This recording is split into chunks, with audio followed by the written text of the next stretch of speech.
Pradaxa belongs to a new class of oral blood thinner medications approved for stroke prevention in patients diagnosed with atrial fibrillation, a condition where an irregular heartbeat increases the risk of stroke. Since Pradaxa was fast-tracked for approval in the fall of 2010, there have been an alarming number of internal bleeding side effects reported to the FDA, which has prompted regulators to re-examine the drug's safety profile. Researchers originally thought Pradaxa was safer than other anticoagulant drugs like Coumadin, commonly referred to as Warfarin.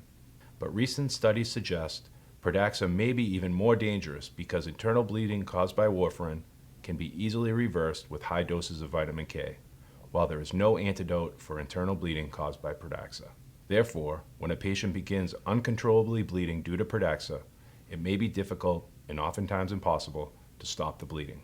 In many cases, the only option available to reverse the anti-clotting effects is to undergo emergency dialysis.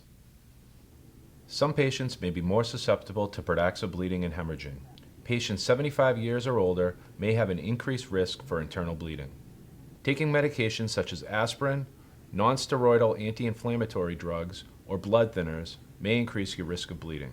Pradaxa is cleared via the kidneys, so patients with impaired renal function may have difficulty removing Pradaxa from their body in a timely manner. As a result, over time, they may retain very high levels of this dose-specific blood thinner in their system. This can lead to severe and uncontrollable bleeding side effects. Patients who have experienced recent and recurring stomach or intestinal bleeding or stomach ulcers may have an increased risk of a serious or even fatal GI bleed.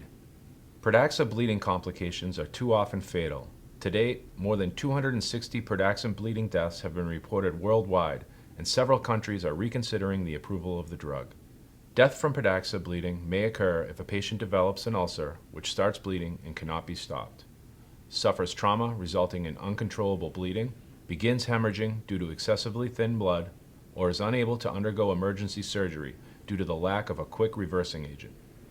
While filing a wrongful death or personal injury claim can't reverse an injury or bring a loved one back to life, it can help to provide financial stability and also holds the manufacturer accountable for their inexcusable decision to put profit ahead of patient safety. If you or a loved one experienced internal bleeding complications while taking Pradaxa, contact our law firm for a free, no-obligation consultation with an experienced pharmaceutical product liability attorney. We will answer your questions, explain your legal rights, and evaluate your family's claim.